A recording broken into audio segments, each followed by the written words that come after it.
قرآن میں اللہ تعالیٰ نے ارشاد فرمایا والعصر، کہ میں قسم کھاتا ہوں زمانے کی، ان الانسان لفی خسر،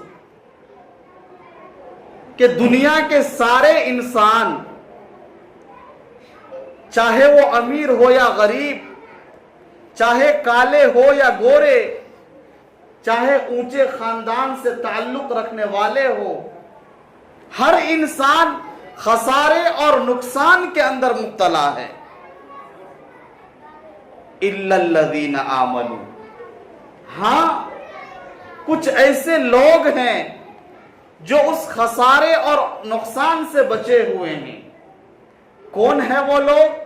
الا الذین آمنوا، پہلا وہ انسان جو ایمان لائے، وعملوا الصالحات، اور ایمان لانے کے بعد اعمال صالحہ کرے، نیک اعمال کرے، اور تیسرا اعمال صالحہ کرنے کے بعد وتواصوا بالحق، اور حق بات کی وہ وصیت کرے، حق بات کی دعوت دے، اور چوتھا جب کوئی حق بات کہے گا تو ظاہر ہے کہ اس کو تکلیف آئے گی، لوگ تکلیف دیں گے، ان کو ستائیں گے، پریشان کریں گے، تو اللہ نے کہا چوتھا نمبر پہ ہے وَتَوَاصَوْا بِالصَّبْرِ، کہ حق بات کہنے کے جرم میں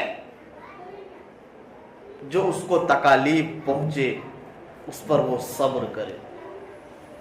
گویا خسارے سے بچنے کے اللہ تبارک و تعالی نے 4 جو ہے کام قرآن کے اندر بیان فرمایا، کہا کہ سارے انسان نقصان اور خسارے میں ہے، مگر 4 کام کرنے والے، 4 کام ایسے ہیں کہ اگر انسان اس کو بجا لاتا ہے تو وہ پھر خسارے اور نقصان میں نہیں ہے۔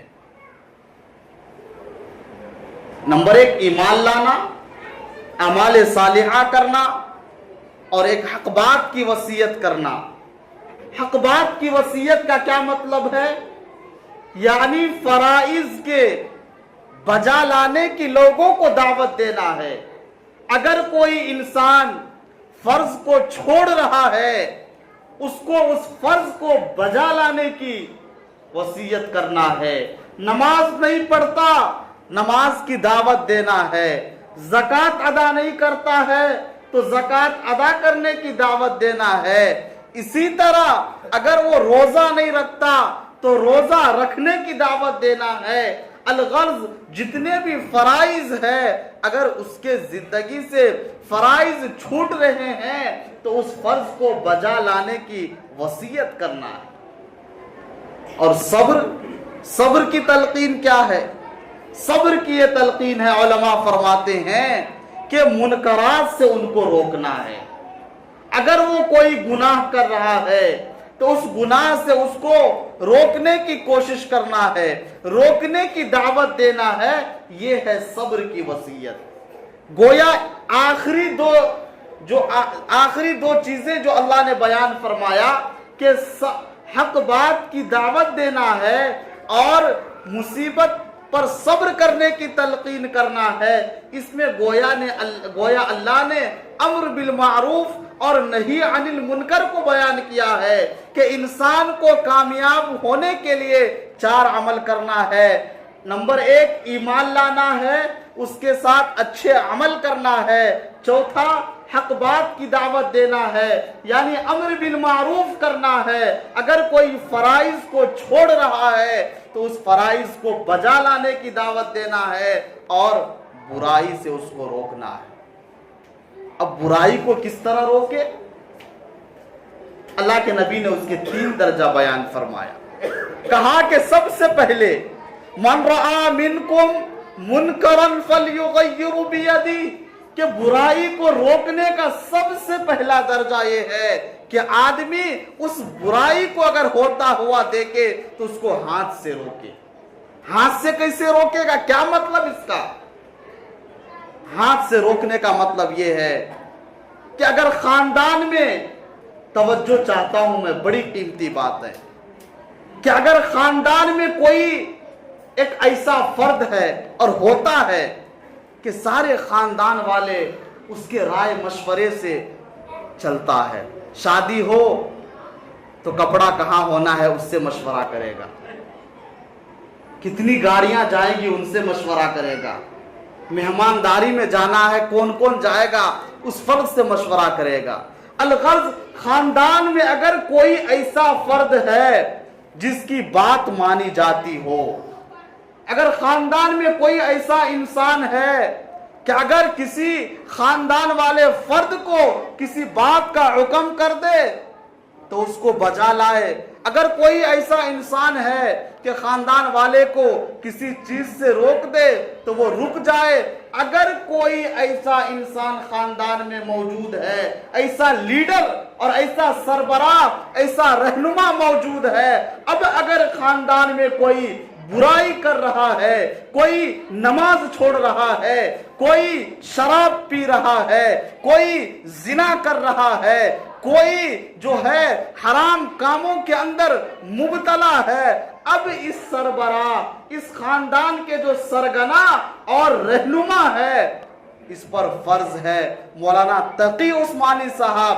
دامت برکاتہم جو شیخ العرب والعجم ہے، جو بہت بڑے اللہ والے ہیں، وہ اصلاحی خطبات میں لکھتے ہیں کہ اب اس خاندان والے سربراہ، لیڈر اور رہنما پر فرض ہے کہ اپنے خاندان کے لوگوں کو برائی سے ہاتھ سے روکے۔ کہہ رہا ہے بچوں کو نماز پڑھنے، نہیں پڑھ رہا ہے، وہ لیڈر، وہ سربراہ ہاتھ سے روکنے کی طاقت رکھتا ہے، اور ان کو معلوم ہے کہ میں ماروں گا تو مجھے کوئی کچھ خاندان میں بولنے والا نہیں ہے، اور میری روکنے کی وجہ سے اس برائی کا خاتمہ ہو سکتا ہے، تو اس آدمی پر فرض ہے کہ اپنے خاندان والوں کو اس برائی کو ہاتھ سے روکے۔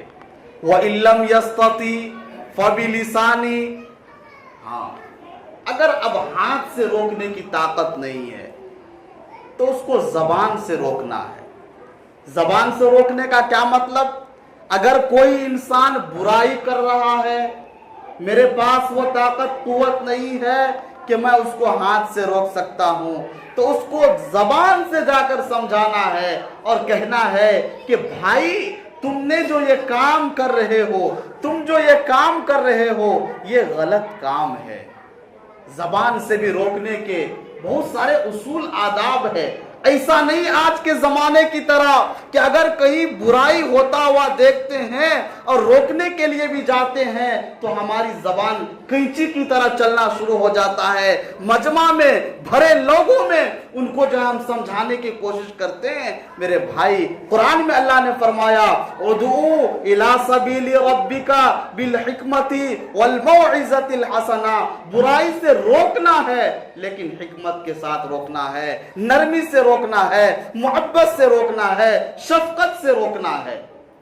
جب حضرت موسیٰ علیہ السلام اور ہارون علیہ السلام کو اللہ نے کہا کہ اذهب الى فرعون انه طغى، کہ تم دونوں بھائی فرعون کے پاس جاؤ اور دین کی دعوت دو، وہ شرکست ہو چکا ہے، وہ ظالم ہو چکا ہے، وہ خدائی کا دعویٰ کر رہا ہے اور زمین پر فتنہ اور فساد پھیلا رہا ہے، تو اللہ نے حضرت موسیٰ علیہ السلام اور ان کے بھائی ہارون کو کہا قولوا لہو قولا لینا، کہ اے موسیٰ اور ہارون تم جو دعوت کے لیے فرعون کے پاس جا رہے ہو، قولوا لہو قولا لینا، تم اپنی باتوں میں نرمی اختیار کرنا، محبت سے ان کو دعوت دینا۔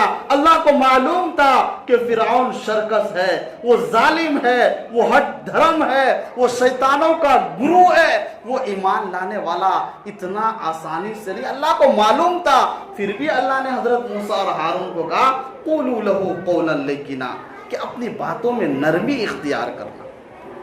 تو زبان سے روکنے کا یہ مطلب ہے کہ کسی کو برائی سے روکے تو اس کو تنہائی میں، اکیلے میں، جہاں پر کوئی موجود نہ ہو، بھرے مجمع میں اس کی بے عزتی نہ ہو، اس کی برائی کا تذکرہ نہ ہو، اکیلے میں پیار محبت سے پاؤں پکڑ کر، ہاتھ پکڑ کر، داڑھی پکڑ کر ان کو سمجھانے کی کوشش کرے۔ وَإِن لَّمْ يَسْتَطِعْ فَبِلِسَانِهِ، اگر ہاتھ سے بھی، زبان سے بھی سمجھانے کی طاقت اور قوت نہیں ہے تو اس کو دل میں برا سمجھنا ہے۔ آدمی جس برائی کے اندر مبتلا ہے اس برے کام کو دل میں برا سمجھنا ہے، اس آدمی سے نفرت نہیں کرنا ہے۔ اگر کوئی چور ہے تو ہم کو چوری سے نفرت ہونی چاہیے، اس چور سے نہیں۔ اگر کوئی زانی ہے تو زنا سے مجھے نفرت ہونی چاہیے، اس زنا کرنے والا آدمی سے نہیں۔ اگر کوئی نماز چھوڑ رہا ہے تو نماز چھوڑنے والا عمل سے ہم کو نفرت ہونی چاہیے، اس نماز چھوڑنے والا آدمی سے نہیں۔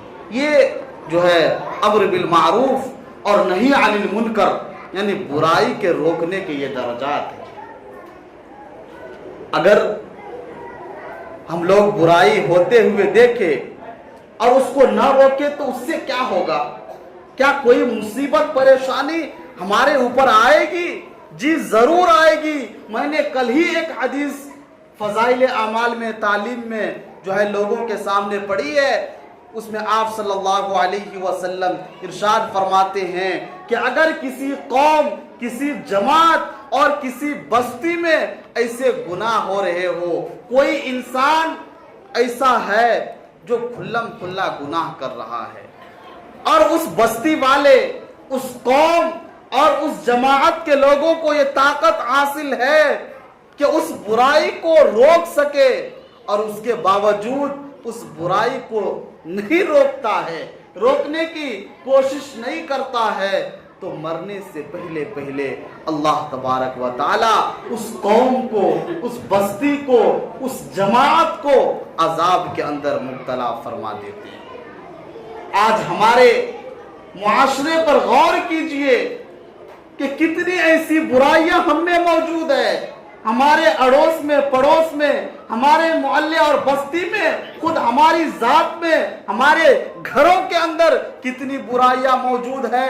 ہم تو نماز پڑھتے ہیں، ہمارے گھروں کے اندر طرح طرح کی برائیاں ہیں۔ میرے بھائی، اپنے نماز کے ساتھ، اپنے اعمال صالحہ کے ساتھ اپنے گھر والوں کی بھی اصلاح کرنا ہے۔ اللہ کے نبی نے فرمایا کلکم راع وکلکم مسئول عن رعیتی، تم میں سے ہر ایک انسان ذمہ دار ہے اپنے گھر والوں کا، ان کی ذمہ داری کے بارے میں تمہیں سوال کیا جائے گا۔ تم نے گوشت خرید کر دیا تھا، یہ سوال نہیں ہوگا۔ تم نے ان کو کیا پہنایا، کیا کھلایا، یہ سوال نہیں ہوگا، لیکن ان کے ایمان کے بارے میں تم سے پوچھا جائے گا۔ قرآن میں اللہ تعالیٰ نے فرمایا یا ایھا الذین آمنوا قوا انفسکم واہلیکم نارا، کہ اے ایمان والو تم اپنے آپ کو اور اپنے گھر والوں کو جہنم کی آگ سے بچاؤ۔